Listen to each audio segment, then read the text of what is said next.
Star Wars 7x7 episode 2539. Well, Temuera Morrison, who plays Boba Fett and, also other clones, but let's just focus on Boba Fett, right? And in particular in The Mandalorian, he was just interviewed for a press junket, and you know what we always say on the show, if you're in Star Wars and you're being interviewed for something else, you'll be asked about Star Wars. Well, he was asked, and it's rather hysterical for, other non-intentionally hysterical reasons. And so we'll talk about what he revealed about the Book of Boba Fett, and also we'll, a side note, address this and yet more set leak photos from the Obi-Wan Kenobi series too.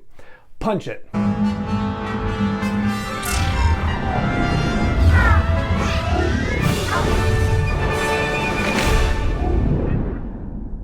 Hey Rebel Rouser, I'm Alan Voivod, and this is Star Wars 7x7, your daily dose of Star Wars joy. And thank you so much for joining me for it. So, Occupation Rainfall is a new movie that Temuera Morrison is starring in. It's actually a little indie Australian sci-fi situation, and it's a sequel, as it turns out. There was a movie called Occupation that was released, I guess, in 2018, and, had its audience in Australia, but then picked up some steam when it hit Netflix, and got a sequel out of it. So that's awesome. Very cool. And Temuera Morrison is very invested in it as well. So, good luck. And I hope that it goes awesomely for him and the rest of the cast and crew. So, Rotten Tomatoes was interviewing him for the press junket for Occupation Rainfall, and as we've said, they did a couple other things like 5 favorite movies and other things too. And then the interview gets near the Book of Boba Fett, and this is where it gets funny. So here's the question as posed by Rotten Tomatoes: I will avoid the Book of Boba Fett, but for The Mandalorian, which everyone has seen, what was it like to return to that character and do that hand-to-hand combat and do things we hadn't really seen in a Star Wars movie before, right? So that question, the interviewer says, I will avoid the Book of Boba Fett. Literally the next question is, will we see more of that Boba Fett, the hand-to-hand fighting Boba Fett in the new series? Like the next question. So much for avoiding asking about the Book of Boba Fett, basically. And so in the first one, Temuera Morrison says, I think it's a blessing for me in a way in terms of Boba Fett's history. No one's actually seen him do anything besides stand there. Yes, so true, right? And if not, that's my editorializing in there. So he says, nobody's seen him do anything besides stand there. And of course, his claim to fame was catching the man, I guess, but other than that, he was a pretty elusive bloke. So this was an opportunity again to work with Robert Rodriguez, who gave it a little bit of an edge. And I think Robert's ability was to sort of make a good point in making this guy explode. And after it, Jon Favreau was up to me and just said, congratulations, the fans loved it. Listen to me. So anyway, that's his answer to the first question of, how was it for The Mandalorian? And I'll avoid the Book of Boba Fett. And then, so much for avoiding and asking if we'll see more of the hand-to-hand stuff in the new series. Morrison says, well, we can't say too much, but we're going to see his past and where he's been since The Empire Strikes Back. Somebody pointed out he's been kind of stuck in one place, and now's the time to actually go back in time and check out his journey and find out more about him. And he goes on to say, then of course, there's other stuff about coming in for meetings and whatnot and seeing sketches on the wall that look like him as Boba Fett, and that being thrilling and wonderful. And then he continues on later and says, after having a good meeting with these guys and they outlined a few things, it was just wonderful. Again, it was nice to work with these people, and it was just a great opportunity.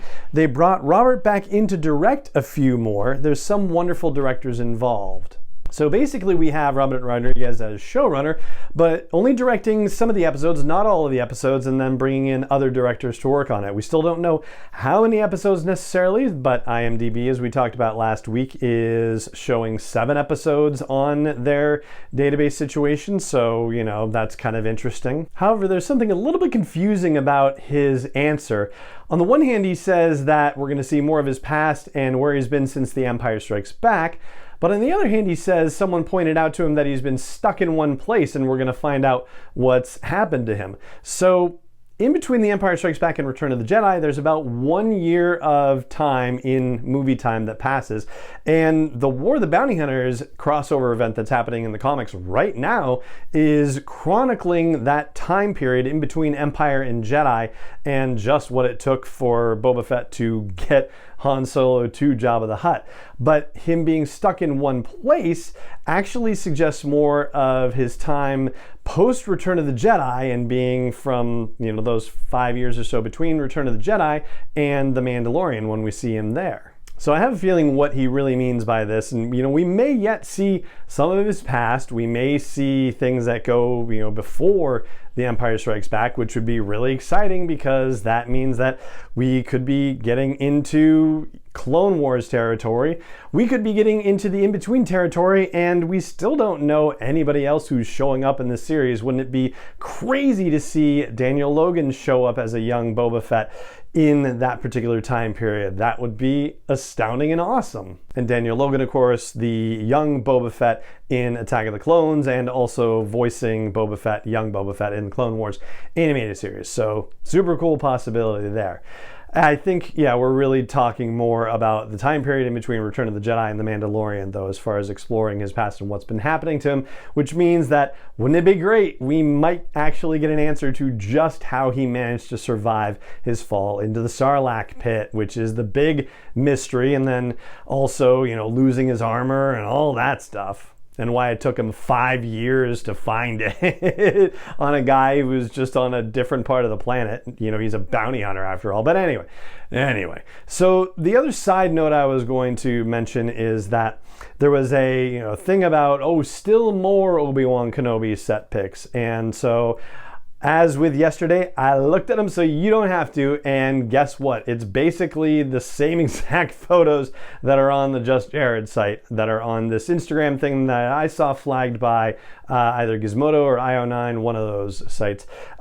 Anyway, so don't worry, you're not missing anything.